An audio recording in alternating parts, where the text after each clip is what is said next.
Assalamualaikum warahmatullahi wabarakatuh. Pada kesempatan ini kita akan belajar tentang membuat bordir teks dan bordir paragraf. Kita mulai dari bordir paragraf.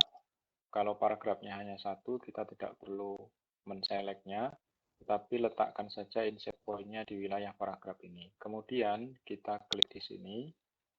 Kalau kita akan memberi bordir hanya di bagian bawah saja, maka kita klik di bottom ini, bagian atas saja, itu di top ini, bagian kiri atau bagian kanan. Atau keseluruhan, kita bisa langsung klik di outside border ini. Misalnya kita klik di outside border. Untuk membuangnya, kita bisa klik lagi, kemudian kalau mau kita buang satu persatu, maka kita bisa menonaktifkan bagian-bagian ini, sisi-sisi ini, atau kalau membuang seluruhnya, kita bisa langsung klik di outside border kembali. Ini kalau kita klik, dia akan hilang bordirnya, seperti ini. Atau misalnya begini, ini kita buat bordir, kita bisa menonaktifkannya dengan perintah no bordir. Sama saja. Jadi ketika bordir sudah terbentuk, kemudian kita klik di perintah yang sama untuk membuat bordir tersebut, maka bordirnya akan hilang. Selain itu, kita juga bisa menghilangkannya dengan perintah no bordir. Oke, dari beberapa perintah ini, kita sudah mencoba 1, 2, 3, 4, 5, dan 6. Ya. Kita akan langsung ke bagian bawah. Di sini ada border and shading, kita klik. Nah, ini adalah dialog untuk melakukan pengaturan lebih lanjut. Oke, di sini ada style, bisa kita rubah garisnya, kemudian warnanya, kemudian lebar garis yang kita gunakan untuk bordir. Nah, ini sudah terbentuk bordir paragraf. Nah, seperti ini hasilnya. Paragraf kita sudah memiliki bordir dengan jenis atau style yang sudah kita pilih, kemudian warna dan lebarnya. Kita juga bisa menggunakan tombol ini, sama seperti yang ada di sini tadi, untuk menghilangkan atau membentuk kembali. Contoh, kita klik hilang, klik lagi muncul. Ini juga sama. Oke, seperti itu. Kemudian kita bisa memilih di sini ada shadow, ini ada 3 dimensi. Ini kalau kita rubah dari pilihan yang box, kemudian pilihan shadow, dan pilihan 3 dimensi, maka nanti yang aktif adalah bagian custom-nya. Misalnya, ini kita buang. Nah, artinya dengan membuang bagian sisi bordir, salah satu sisi bordir, kita tidak lagi berada di box atau shadow atau 3 dimensi, tetapi kita berada di custom-nya. Oke, selanjutnya kita lihat di option. Ini adalah pengaturan jarak antara garis bordir dengan isi paragrafnya. Ya. Misalnya jarak dari atas kita buat 10. Untuk melihat hasilnya kita oke. Nah, ini jaraknya 10. Ya. Nah, kita rubah bagian yang bawah. Kita samakan. Kita oke. Nah, ini adalah bordir paragraf. Ya. Kita lanjutkan untuk membuat bordir teks. Kita pilih teksnya, boleh satu kata atau beberapa kata. Kita coba untuk membuat bordir sekaligus beberapa kata. Nah, untuk bordir teks, kita tidak bisa membuat bordir hanya bagian bawah saja, atas saja, kiri kanan. Ketika kita arahkan ke salah satu, maka akan terbentuk bordir di seluruh sisinya. Jadi keempat tombol ini, bawah, atas, kiri, kanan itu tidak berpengaruh. Itu sama saja dengan kita mengklik outside border. Nah, ternyata hasilnya itu bordir yang digunakan, garis yang digunakan itu masih mengikuti bordir paragraf yang tadi dilakukan pengaturan. Untuk mengubahnya, kita ke dialog yang sama, kita rubah saja. Biar berbeda, kita ganti warnanya. Ini juga bisa kita rubah. Oke, kemudian ini apply to text, karena teks tidak berlaku untuk jarak antara teks dan bordirnya, maka di sini tidak aktif.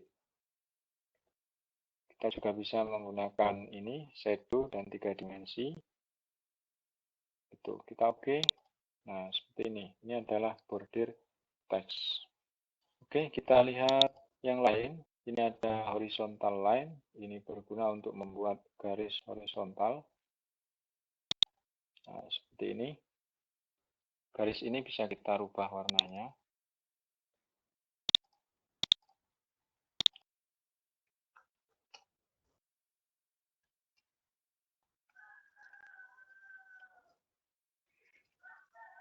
Sekarang kita lanjutkan. Ini sudah Bapak siapkan sebuah tulisan yang akan kita berikan bordir. Kita coba perintah yang lain. Di sini ada yang belum kita coba. Ini ada draw table. Nah, draw tabel ini digunakan untuk melukis sebuah tabel. Anak-anak perhatikan, ada dua perintah yang dari tadi dia tidak aktif. Kenapa tidak aktif? Karena ini berkaitan dengan bordir yang kita buat menggunakan tabel ya, yang statusnya sebagai tabel. Nah, kalau kita membuat bordir dengan draw tabel ini, maka nanti kita akan bisa membuat model garis diagonal seperti yang digambar ini ya. Oke, sekarang kita lukis bordir dengan draw tabel ini.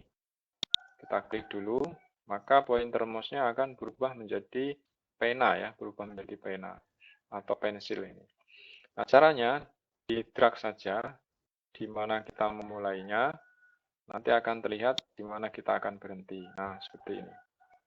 Nah, ini nanti tulisan ini akan kena bordir, tetapi statusnya adalah sebuah tabel. Nah, ini statusnya sebagai tabel. Jadi ketika kita klik di sini, dia menu tabelnya, pengaturan tabelnya itu akan muncul. Nah, seperti ini. Berbeda dengan yang di sini. Nah, yang di atas ini bukan tabel ya.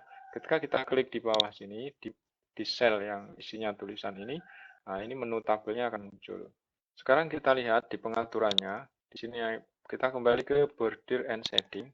Kita coba ganti garisnya. Kita rubah warnanya. Nah, ini anak-anak lihat di sini apply to table ya. Nah, kalau kita lihat di sini pilihannya ada paragraf, ada cell, ada table. Kita sekarang akan membordir dengan tabel. Nah, di sini muncul perintah untuk membuat garis diagonal. Kalau tadi kita tidak bisa membuat garis diagonal seperti ini. Tetapi bagian option itu tidak aktif. Aktif khusus untuk paragraf. Oke, kita oke dulu. Nah, seperti ini hasilnya. Kalau kita lihat di sini, nah ini sudah aktif. Ya, perintah untuk membuat garis diagonal ini sudah aktif. Untuk membuangnya ya kita klik saja di sini. Klik, nah dia sudah hilang. Yang ini juga sama, seperti ini. Kalau kita mau membentuknya, sama, klik aja di sini. Membentuk diagonal, klik di sini. Nah, seperti ini. Ini sudah kita pelajari semua, dari atas sampai ke bawah. Nah, masih ada satu yang belum kita coba, ini ada view grid lines. Nah, perhatikan, nah Bapak akan memecah tabel ini menjadi beberapa kotak, ya, beberapa sel. Caranya kita lukis saja seperti tadi. Nah, kita tarik garis.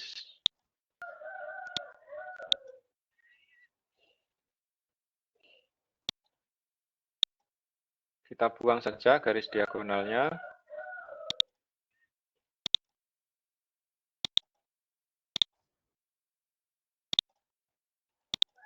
Kita akan mengetahui apa itu view grid line di bordir dengan status tabel ini. Caranya, ini kita buat no bordir terlebih dahulu. Nah, perhatikan hasilnya, ini bersih, tidak terlihat ada bordir sama sekali, tetapi sebenarnya dia di dalamnya ada bordir dengan statusnya sebagai tabel ya. Nah, agar kita mudah untuk melakukan pengaturan dan mengetahui bahwa di wilayah ini ada sebuah bordir dengan status tabel, maka sebaiknya kita tampilkan saja grid line-nya ya. Nah, kita klik di sini. Nah, ini adalah grid lines-nya. Ini kalau kita cetak di mesin printer, ini tidak akan terlihat ya. Ini hanya panduan untuk kita mengolah dokumen yang kita miliki di lembar kerja ini. Kita draw lagi.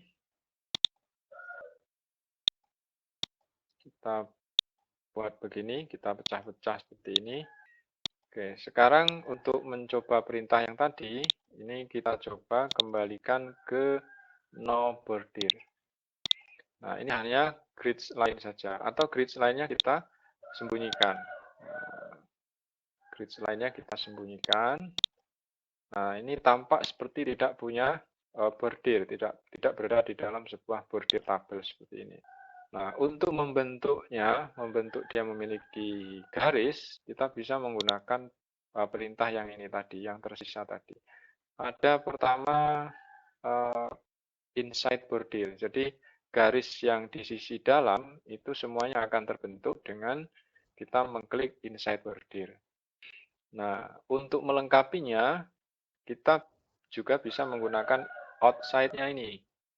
Nah, nanti setelah inside, kita lengkapi dengan outside ini. Oke, yang belum kita coba adalah ini. Ini sebenarnya fill. Fill itu memberi warna di belakang ya, di belakang sebuah kotak ya, sebuah border atau di belakang sel dalam sebuah tabel. Ini sama dengan yang ada di sini di border and shading. Bagian ini sama dengan yang di luar ini. Hanya saja yang di dalam ini ada tambahan di stylenya, di patternnya ya. Ini ada pilihannya di sini. Nah, ini bisa kita ganti warna patternnya seperti ini. Kalau yang di luar tadi tidak ada. Nah, jadi untuk membuat patternnya harus masuk ke dialog border and shading ini. Oke, caranya mudah. Oke, tinggal kita select saja mana yang mau diberikan warna di belakangnya. Kita buat warnanya seperti ini. Demikianlah pembahasan tentang border teks dan border paragraf. Ya, sebenarnya masih ada. Nah, ini page border, ini border halaman ya. Tapi tidak kita bahas karena nanti akan kita bahas di bagian yang lain. Demikianlah pembelajaran kita pada pertemuan kali ini. Semoga bisa dipahami oleh anak-anak. Wassalamualaikum warahmatullahi wabarakatuh.